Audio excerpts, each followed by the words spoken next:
Here we go! We're almost at Moltres, the last of the legendary birds that still eludes us, and there it is! I'll be honest, I'm sort of worried that Zapdos is actually going to be one-hit KOing Moltres, even with Discharge's weaker power and the fact that it's only level 50.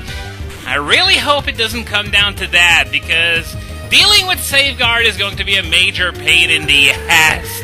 So, let's cross our fingers that Moltres is sturdy enough to live through one discharge, which really hoping it does, because Moltres isn't really known for its bulk, even against attacks that are not of the rock type.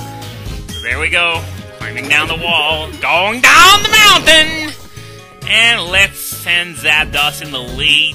Let's not forget about that, because it would suck if I did. I'm just gonna save state now, just to make sure that, you know, if I don't get to paralyze it, that we won't have to sit through 2 minutes of footage just every time I want to restart the game.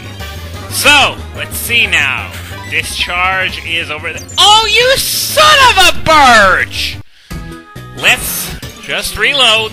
No panic. I'm gonna use the turbo since you probably don't want to sit through all that over and over. And wow, Moltres just barely hangs on. This is actually really good news, because that means that Moltres is going to be almost dead and paralyzed once I manage to actually paralyze it, which is a 30% chance. Nothing more than that. I did. Oh, come on! Stop using Safeguard! You're just pissing the hell off of me. And I'm a bit surprised that Moltres is faster than Zapdos. Normally it should be the other way around.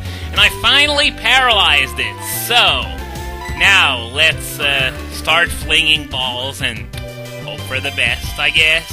One. It would have been great if I caught it in one ball. It always feels great whenever I catch something with one ball, but I guess it wasn't meant to be today. And that's one ancient power down, so that means there are only 4 left for who to eventually worry about. And that doesn't work very well.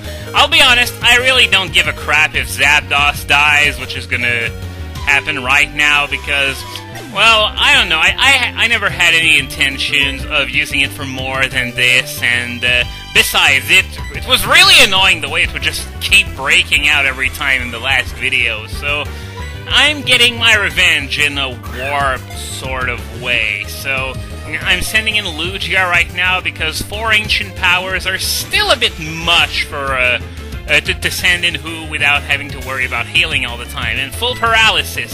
Well, this is one of the benefits of using paralysis over sleep in order to catch Pokemon. It's that sometimes you'll get that full paralysis and man, so close.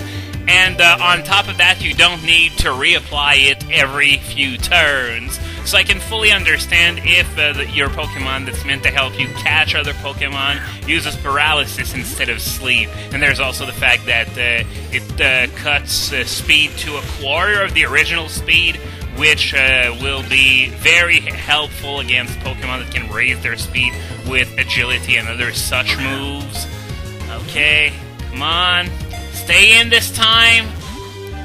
I figured as much. Even with that setup right now, my odds of capturing Moltres are of about 7%, so it's not particularly high, but let's just hope that it's gonna end eventually. Maybe now? Nope.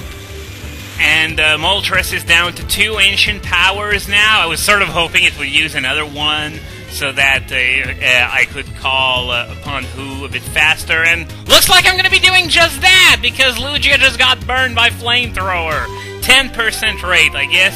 It was bound to happen sooner or later, even if especially if this battle drags on, but it hasn't been going on for this long, so I guess sending out who, because I don't feel like using up a valuable healing item just to cure Lugia when it doesn't really need it, and I can call upon who in order to do some more walling. Air Slash missed. That's not something that happens often, since Air Slash has 95 accuracy. I guess it's payback for that lucky burn from earlier. And, yes! Moltres was caught, so way to do your job perfectly, Who. Even though it didn't have to take a single hit, I can just pretend like it made all the difference in the world. So, I now have all 3 legendary birds. So, now that that is done, oh wow, I actually managed to fill a box over the course of this LP. I didn't expect that that would happen, but, well, oh well, I guess, I don't have anything relevant to say about that, sorry.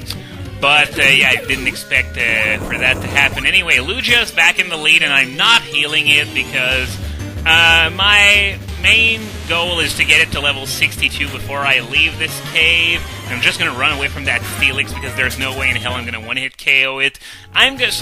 What I'm going to do is I'm just going to be fighting those Pokemon that I know that I can one-hit KO. This will let me get to level 62, and the extra experience after that would be useless anyway, because I'm planning on actually using up my rare candies once I get out of this cave. I'm going to do all of that stuff off-screen, but what I'm going to do, I'm going to use my rare candies on my 5 party members that are still at 61, 62, and I'm also going to be using those vitamins that I accumulated over the course of the game. I'm going to use them on Hulu, since I believe I've tested it, and I believe all 5 of my other team members have maxed EVs, so vitamins won't be doing anything for them, so I can just give them to Hulu with confidence, knowing that I won't be wasting them at all. And something else I'm going to do, I got a few PP ups in Cerulean Cave that I'm going to be using as well. I guess I will see, I'll see what I'll use it on. When I get there, I'm going to do all that off screen, as I said, just so you don't see me do that for several minutes. But I'm thinking probably Lapras's Ice Beam. It would be really welcome, the extra PP there. And something else that I'm going to do that I'm actually going to show you is that I'm going to go get Lieutenant Surge's phone number, and after that, I'm going to call all the gym leaders I have the numbers of, which means all of them except for Claire, and I'm going to call them, and I'm going to ask them to go to the fighting dojo so I can fight them, because this is going to be the next part of this LP, Gym Leader Rematches. And I'm also going to add a link to the movie description to Serebii's page on those rematches, so if you want to know when you need to talk to those gym leaders and where, if you want to get their phone numbers, as well as when to call them to set up rematches, it's all going to be on that page. And here's level 62, right at the exit. What a convenience. So, I'm going to head over to the power plant and get that phone number. Here we are, back at the power plant to get Lieutenant Surge's phone number. Now, that Pikachu had a held item, is it? Oh, it's just an Oranberry. I was thinking maybe a light ball, but of course I didn't get that lucky. Anyway, the thing is, you need to have caught Zapdos, and you also need to have a Pikachu in your party in order to have Lieutenant Surge's phone number, which is why I caught that Pikachu earlier on. And I guess I need to have it in the lead by the looks of it. So let's do just that, and hopefully we can get his phone number. You need to come here in the morning. Any day will do between 9 a.m. and noon. So there we go. We got Lieutenant Surge's phone number. So now, as I said I would do, I'm going to call all the gym leaders and set up rematches with them over at the fighting dojo.